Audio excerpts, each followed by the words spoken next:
అందరికీ నమస్కారం. Welcome to untold history Telugu channel. ఇది ఉక్రెయిన్, రష్యా, యుఎస్ల మధ్య జరుగుతూ ఉన్న గేమ్. కానీ ప్రపంచ దేశాలన్నీ కళ్ళు విప్పలించుకుని చూడాల్సిన గేమ్ ఇది. ఎంత దారుణంగా వీరి గేమ్ ఉందో చూడాలి. చూసి ఎవరికి వారు జాగ్రత్త పడాలి. ముఖ్యంగా భారతదేశం అయితే జాగ్రత్త పడాలి. పాకిస్తాన్, భారత్ల మధ్య వచ్చే కాంట్రవర్సీస్లోనో, చైనాతో లేదా బంగ్లాతో లేదా మరెవరితోనైనా వచ్చే కాంట్రవర్సీల్లో మూడో కుక్క సాయం ఎట్టి పరిస్థితిలో కూడా తీసుకోకూడదు అని శపథం చేసుకోవాల్సిన సందర్భం. శక్తి సామర్థ్యాలు ఉన్నంతకాలం స్వయంగానే తేల్చుకోవాలి. కాదు కూడదు అని యుఎస్ లాంటి దేశం సాయాన్ని మధ్యవర్తిగా తీసుకుంటే బాబోయ్, మధ్యవర్తే అతి భయంకర శత్రువుగా మారతాడు. కాబట్టి ప్రతిరోజు ఈ విషయంగా తస్మాత్ జాగ్రత్త అనుకుంటూ ఉండాలి ఎవరికి వారు. లేదంటే ఈరోజు రెంటికి చెడిన రేవడిలా నాకౌట్ అయి రింగులో చావుబతుకుల మధ్య పడి ఉన్న ఉక్రెయిన్కి పట్టిన గతే పడుతుంది. ఏ యుఎస్ బలం చూసుకుని ఉక్రెయిన్ రష్యాతో శత్రుత్వానికి దిగిందో ఇప్పుడు ఆ యుఎస్ ఉక్రెయిన్కి బదులు రష్యాని కౌగిలించుకుంటోంది. ఈ సీన్ చూసి ఉక్రెయిన్ గుండెలు బద్దలు కావా? జెలెన్స్కీ పాపం బుడ్డోడు ఉన్నాడో అపస్మారకంతో ఐసీయూలో జైన్ అయ్యాడో తెలియదు. మరి యుఎస్ ఏమిటి, రష్యాకు ఓటేయడం ఏమిటి, అసలు ఏం జరిగింది, ఎందుకు జరిగింది అనే వివరాలను నేను ఈ వీడియోలో చాలా క్లారిటీగా చెప్తాను. వీడియో చాలా ఇన్ఫర్మేటివ్గాను ఒళ్ళు జలధరించే నిజాలతోనూ ఉంటుంది. సో వీడియోకి రీచ్ కోసం ఒక్క లైక్ అయితే ఇచ్చి స్టార్ట్ చేయండి. మనందరినీ కాదు, మొత్తం ప్రపంచాన్ని దిగ్భ్రాంతిలో ముంచే సంఘటన నిన్న జరిగింది. ఆ సంఘటన ఏమిటి అంటే, ఐక్యరాజ్య సమితిలో రష్యా దురాక్రమణను గురించి ఖండిస్తూ ఉక్రెయిన్ నుండి రష్యా సేనలు వెంటనే ఉపసంహరించుకోవాలి అని ఒక తీర్మానాన్ని యూరప్ దేశాలు ప్రవేశపెట్టాయి. ఇక్కడనే అంతా అవాక్కయ్యేలా అమెరికా ఉక్రెయిన్కి స్ట్రోక్ ఇచ్చి రష్యాకి ఓటేసింది. ఇంతకన్నా వింత ఇంకేమైనా ఉంటుందంటారా? ఇది చూసిన ఉక్రెయిన్ అధ్యక్షుడు పొట్టివాడైనా గట్టివాడు అని అనిపించుకున్న జెలెన్స్కీ ఏమైపోయాడో కదా. యూరప్ దేశాలు రష్యాకు వ్యతిరేకంగా ప్రవేశపెట్టిన ఈ తీర్మానానికి అనుకూలంగా 93 దేశాలు ఓటు వేయగా 18 దేశాలు ప్రతికూలంగా వేశాయి. 65 దేశాలు ఓటింగ్కి దూరంగా ఉన్నాయి. ఇలా ఓటింగ్లో దూరంగా ఉన్న దేశాలలో భారత్, చైనాలు కూడా ఉన్నాయి. రష్యా, నార్త్ కొరియా, బెలారస్తో కలిపిన మొత్తం 14 రష్యా మిత్రదేశాలు ఈ తీర్మానానికి వ్యతిరేకంగా ఓటు వేశాయి. ఇది అయితే ఆశ్చర్యం కలిగించేది కాదు కదా. తన పైన వచ్చిన ఆరోపణలని వ్యతిరేక ఓటుతో తాను కొట్టింది రష్యా, అంతే. మనం 3 ఏళ్ల క్రితానికి వెళ్ళి ఒకసారి చూస్తే అసలు రష్యా, ఉక్రెయిన్ల మధ్య యుద్ధం ఎందుకు మొదలైంది మనకు తెలిసిందే కదా. ప్రధాన కారణం నాటోలో ఉక్రెయిన్ చేరడం గురించిన ఇష్యూ గురించి మొదలైంది. నాటోలో చేర్చుకోవడానికి రారా, సరసకు రారా, చెంతకు రారా అని ఉక్రెయిన్ని ఊరిస్తూ ఆహ్వానించింది ఎవరు? యుఎస్ఏ కాదా? యుఎస్ఏ అండ్ వెస్ట్ కంట్రీసే కదా. ఉక్రెయిన్ నాటోలో చేరితే నాటో దళాలు వచ్చి రష్యా, ఉక్రెయిన్ బార్డర్ మధ్య తిష్టవేస్తాయి, మన పైన అజమాయిషీ చేస్తాయి. వారికి బౌండ్ అయి ఉండాల్సిన కర్మ మనకేమిటి, వద్దురా లిటిల్ మాస్టర్ జెలెన్స్కీ అంటే జెలెన్స్కీ నాటో సైతాను ఆవహించిన వాడిలాగా తూలుతూ నాటోలో చేరుతాను, నాటోలో చేరకుండా నన్నెవ్వరూ ఆపలేరు అంటూ డబ్బింగ్ చెప్పాడప్పుడు. అసలే అక్కడ రష్యాలో పుతిన్ కాక ఉన్నాడు. ఎవరి మాట వినని సీతయ్య అతనేం చేశాడు? యుద్ధానికి దిగాడు. ఇది కదా ఇద్దరి మధ్య యుద్ధానికి కారణం. మూల కారణం ఎవ్వడు అంటే యుఎస్ఏనే మూల కారణం. మరి ఎందుకు అంతలా యుఎస్ఏ ఉక్రెయిన్ని నాటోలోకి లాగడానికి ప్రయత్నించింది అంటే, ఉక్రెయిన్ రష్యా యొక్క పొరుగు దేశం. రష్యాను టార్గెట్ చేయడానికి ఉక్రెయిన్ సూపర్ బేస్గా పనిచేస్తుంది. ఉక్రెయిన్ బార్డర్లో అత్యంత విలువైన ఖనిజ సంపదల నిల్వలున్నాయి. నాటో పేరుతో ఆ ప్రాంతాలన్నింటా తన ధనాలను దింపి అక్కడి ఖనిజాలను తక్కువ రేట్లకి లేదా తాము అప్పిచ్చిన వడ్డీ కిందకి తవ్వుకుపోవచ్చు. ఇది కాక ఉక్రెయిన్ చేరికతో నాటోకి మరింత బలం పెరుగుతుంది యూరప్ ప్రాంతంలో. ఇలా కొన్ని కారణాలు యుఎస్కి ఉన్నాయనుకోండి. అమెరికా లాంటి సూపర్ పవర్ నా వెనక ఉంటే, నాటో దేశాలు మొత్తం నా వెనక ఉంటే నేను రష్యాను కూడా ఎదుర్కోగలను అన్న ధైర్యంతో బుడ్డోడు జెలెన్స్కీ రష్యా బెదిరింపులని, పుతిన్ కాక వార్నింగులని కౌంట్ చేయలేదు. అమెరికా, నాటోలు కూడా అప్పుడు ఆ విధంగానే నీ వెనక మేము ఉన్నాం, మాలాంటి వారం ఉండగా రష్యా కాదు కదా, రష్యా తల్లోని భూతాలు కూడా ఏం పీకలేరు అని రెచ్చగొట్టారు. రష్యా ఏమిటి, పుతిన్ ఎలాంటివాడు, యుద్ధం మొదలైతే ఏం జరుగుతుంది అన్న అవగాహన బుడ్డోడు జెలెన్స్కీకి ఉండకపోవచ్చు. ఎందుకంటే పాపం అతను ఒక కమెడియన్ ఆర్టిస్టు. ఆ గ్లామర్తో పొలిటికల్ స్టార్ అయ్యాడు. మొదటిసారి అధ్యక్షునిగా చేస్తున్నాడు. ఎలాంటి ఎక్స్పీరియన్స్ కూడా లేదు. కానీ అమెరికాకు ఈ అవగాహన ఉంటుంది కదా, నాటో దేశాలకు ఉంటుంది కదా, వీరికి కావాల్సినంత ఎక్స్పీరియన్స్ ఉంటుంది. మరి వీరికి పుతిన్ గురించి, రష్యా వద్ద ఉన్న వెపనరీస్ గురించి తెలుసు కదా. వెనక్కి తగ్గే శాల్తి కాదు పుతిన్, ఉక్రెయిన్ మెడలు విరుస్తాడు అని తెలియదా? అయినా విరిగేది పక్కవాడి మెడలు కదా అని ఉక్రెయిన్ని అంతా కలిసి రెచ్చగొట్టారు. ఈ పాపం ఎవరిది?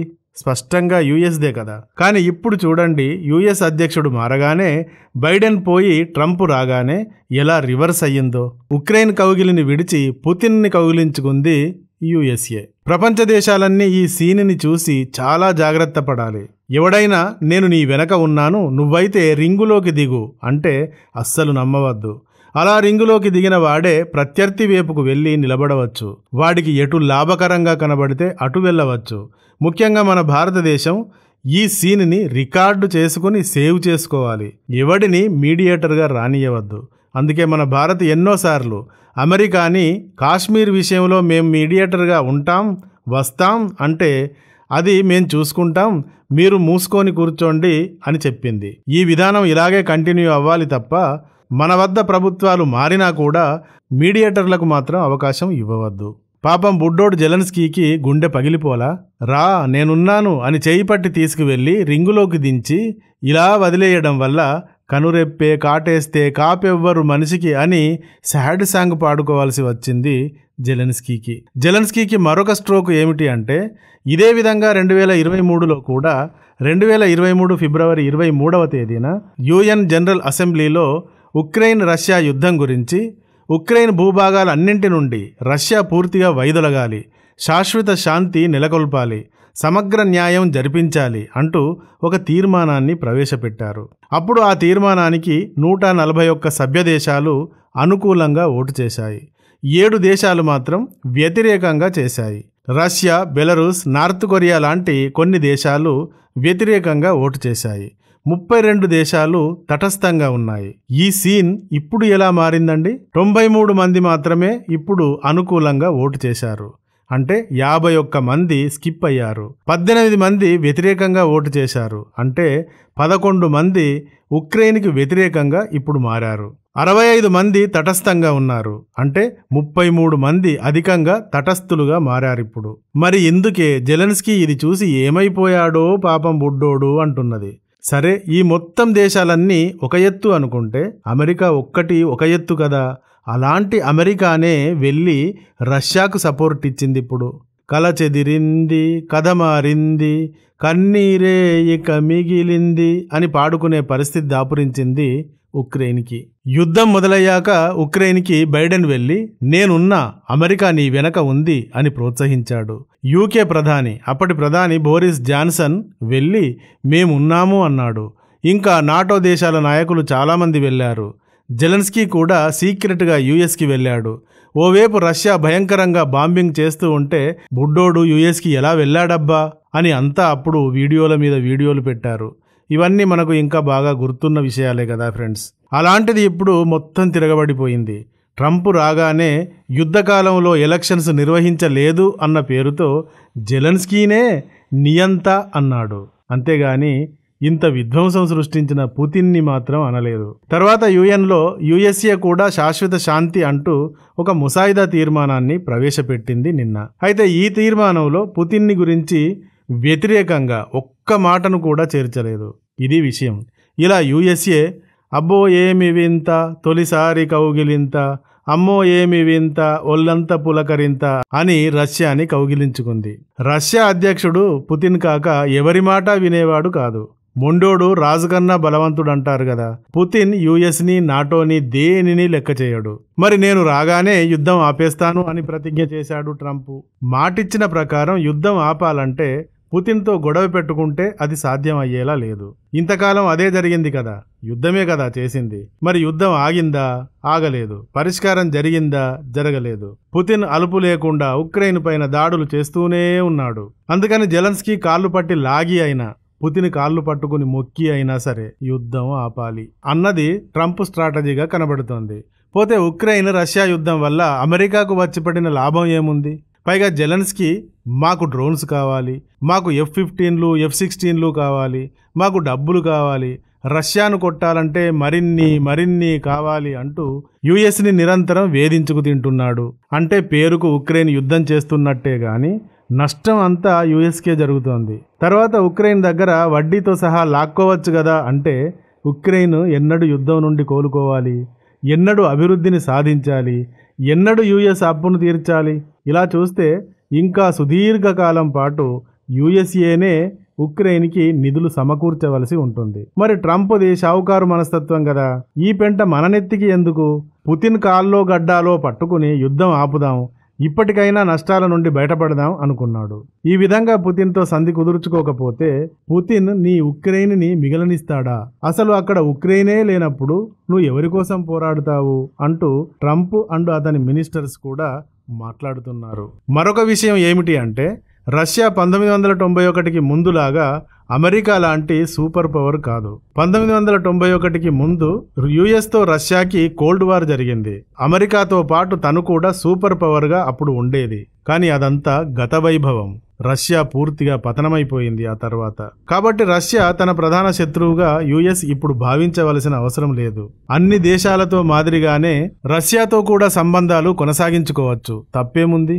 సో ఇలాంటి కొన్ని కారణాల వల్ల ట్రంప్ పుతిన్ని బుజ్జగిస్తూ అటువైపుకు తను ఫిరాయించినట్టుగా బిల్డప్ ఇస్తున్నాడు. అదీ కాక బైడెన్ కాలమంతా China Taiwan, China Philippines, Russia Ukraine, Israel Iran, Israel Lebanon మొదలైన దేశాల మధ్యకు తను దూరి ఎడతెగని వివాదాలు కొనసాగించడానికి కారణమైంది యుఎస్ఏ. సో ట్రంప్ దీనిని కూడా మార్చాలి అనుకున్నాడు. బైడెన్ చేసిన దానికి రివర్స్లో యుద్ధం ఎందుకు, వ్యాపారం చేయాలి గాని అంటూ ఇలాంటి వినూత్నమైన స్టెప్స్ వేస్తున్నాడు. మరి ట్రంప్ బుజ్జగింపులకు పుతిన్ లాంటి మొండిఘటం ఆగుతాడా?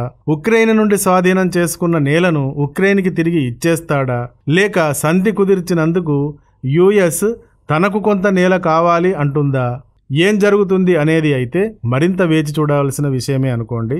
ఏది ఏమైనా ఈ మొత్తం ఇష్యూలో పుతిన్ కాకే విన్ అయ్యాడు ఇప్పటి వరకైతే అనుకోవచ్చు. ఇక ముందు ఏ దేశం కూడా అమెరికా లాంటి దళారి దేశాలను నమ్మి అదే తమ బలంగా భావించి యుద్ధాలకు దిగవద్దు. దిగితే పాపం బుడ్డోడు జెలెన్స్కీకి పట్టిన గతే పడుతుంది అనేది మాత్రం ఇందు మూలంగా తెలుసుకోవాల్సిన విషయమని మనం భావించవచ్చు. ఈ వీడియో కానీ నచ్చితే ఒక లైక్ ఇవ్వండి. అలాగే ఇంతవరకు మా ఛానల్కి సబ్స్క్రైబ్ చేసుకున్నట్టయితే వెంటనే సబ్స్క్రైబ్ చేసుకోండి. ఇలాంటి వీడియోల నోటిఫికేషన్స్ కొరకు బెల్ ఐకాన్ని కూడా క్లిక్ చేయండి. Thank you for watching.